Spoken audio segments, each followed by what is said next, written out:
নবীর উম্মতের দল, এক চাপা পেটের মধ্যে তো ঢুকাইলে জান্নাতে যাওয়া যাবে না। আল্লাহ রাসূল সাল্লাল্লাহু আলাইহি ওয়াসাল্লাম বলেন, লা ইয়াদখুলুল জান্নাতা জাসাদুন গুযিয়া বিল হারাম, হারাম ভক্ষণকারী শরীর কোনোদিন ভেস্তে প্রবেশ করবে না। আজ সমাজের মধ্যে তাকাইলে দেখা যায় বেশিরভাগ মানুষ হারামের মধ্যে লিপ্ত। কেউ বা সুদের টাকা দিতেছে, কেউ বা সুদের টাকা নিতেছে। সকলেই বেশিরভাগ মানুষ হারামের মধ্যে লিপ্ত হয়ে গেছে। সুদ কেমন যেন সুদ না হইলে চলেই না।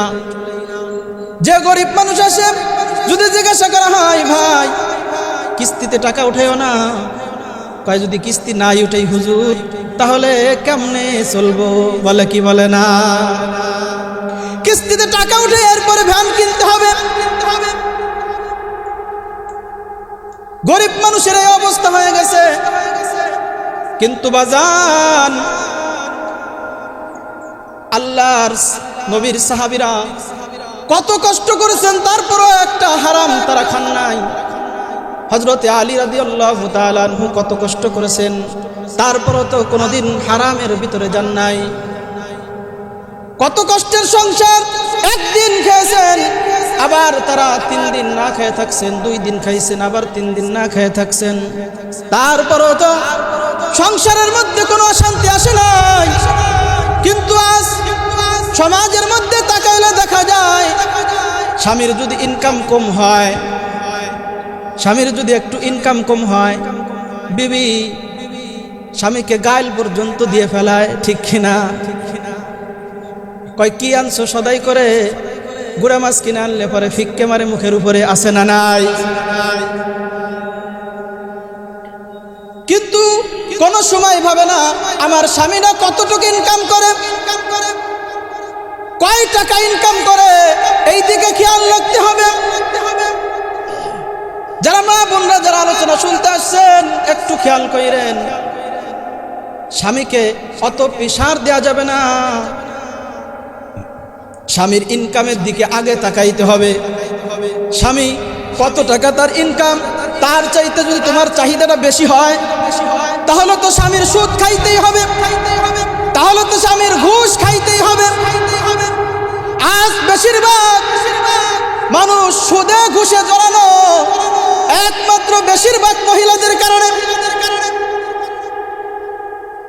কারণ মহিলাদের চাহিদা সহজে পূরণ হইতেছে না। কিন্তু একটুবার তাকাই না, আমি যে স্বামী বিচারারে বেশি কষ্ট দিতেছি, বেশি প্রেসার দিতেছি, স্বামীর ইনকাম কয় টাকা আছে, এর থেকে বেশি আনতে গেলে তো নয় চুরি করতে হবে, নয় সুদ খাইতে হবে, নয় ঘুষ খাইতে হবে। এজন্য বান্দা, আল্লাহ তোমার জ্ঞান দিয়েছে, যারা আলোচনার মধ্যে বসছেন একটুবার চিন্তা কইরেন রে ভাই, যে আল্লাহ পাক আমাকে জ্ঞান দিয়েছে, এই জ্ঞান দিয়ে একটু চিন্তা কইরেন কি করতেছি, আল্লাহ আমাদেরকে কি জন্য পাঠাইলেন দুনিয়ার মধ্যে, এই জ্ঞান দিয়ে একটু চিন্তা কইরেন রে বাজান। কারণ সকলের একদিন ওই অন্ধকার কবরে চলে যাইতে হবে। কিন্তু কবে যাব, কিভাবে যাব, কেউ আমরা জানি না। কিন্তু কবরে যে যাব এটা আমরা সকলেই জানি, একদিন মৃত্যু হয়ে যাবে এটা আমরা সকলেই জানি। কিন্তু কি আমল করলাম, কি নিয়ে যাব, এটা আমাদের জানা নেই রে বাজান। এদিকে আমাদের কোনো খেয়াল নাই। ও ভাই, আগে তো আমার খেয়াল করা উচিত ছিল যে আমি যেখানে আমি চিরস্থায়ী থাকব, ওখানে আমি কি নিয়ে যাইতেছি, কেমনে থাকবো ওই অন্ধকার কবরে। আজকে আমি যার জন্য ঘুষ খাই, যার জন্য আমি আজকে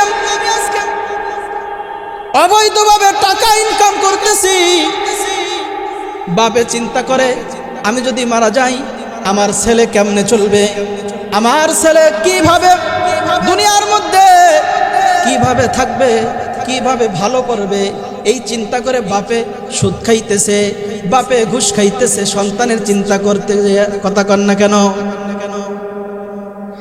এই চিন্তা কি তোমার আল্লাহ করবার কইছেনি?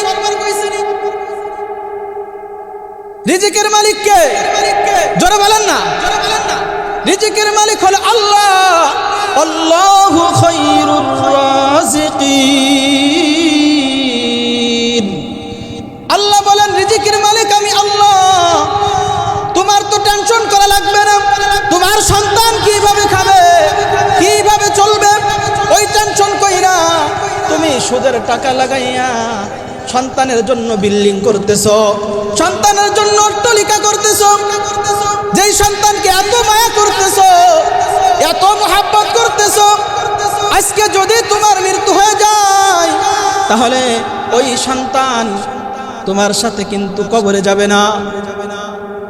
আর সন্তানের জন্য এত কষ্ট করো, ওই সন্তান এমনকি তোমার জন্য 2 টাকা দানও করবে না, কারণ তুমি সন্তানকে ভালো শিক্ষা তো দিয়ে যাও নাই। সন্তানকে যদি কোরআন শিক্ষা দিয়ে যাইতে তাও তো একটা কথা ছিল, কিন্তু তাও তো তুমি শিক্ষা দাও নাই।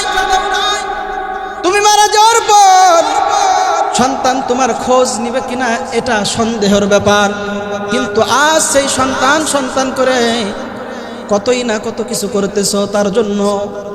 2টা চক্ষু যখন বন্ধ হয়ে যাবে রে বাজার, আজ আমরা যাই ইচ্ছা তাই করতেছি, কিন্তু আল্লাহ কি বললেন? ওয়ালাকাদ যারানা লিজাহান্নামা কাসীরাম মিনাল জিন্নি ওয়াল ইনস লাহুম কুলুবুন লা ইয়াফকাহুনা বিহা ওয়া লাহুম আ'য়ুনুন লা ইউবসিরুনা বিহা ওয়া লাহুম আযানুন লা ইয়াসমাউনা বিহা উলাইকা কাল আনআম বাল হুম আযাল উলাইকা হুমুল গাফিলুন।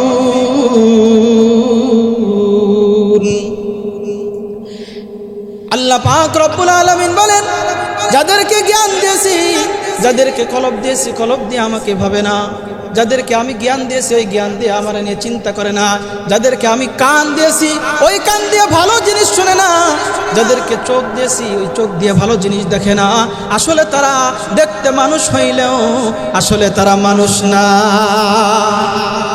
শুধু মানুষ না বলেই ক্ষান্ত হন নাই, উলাইকা কাল আনআম বাল হুম আদল, তোমরা জানোয়ারের চাইতেও খারাপ। খালি মানুষের মতো হাত থাকলে মানুষ হওয়া যায় না, মানুষের মতো পা থাকলে মানুষ হওয়া যায় না। মানুষ কোনোদিন মানুষকে কি খুন করতে পারে? মানুষ কোনোদিন কি মানুষকে হত্যা করতে পারে? কিন্তু আজ নিজের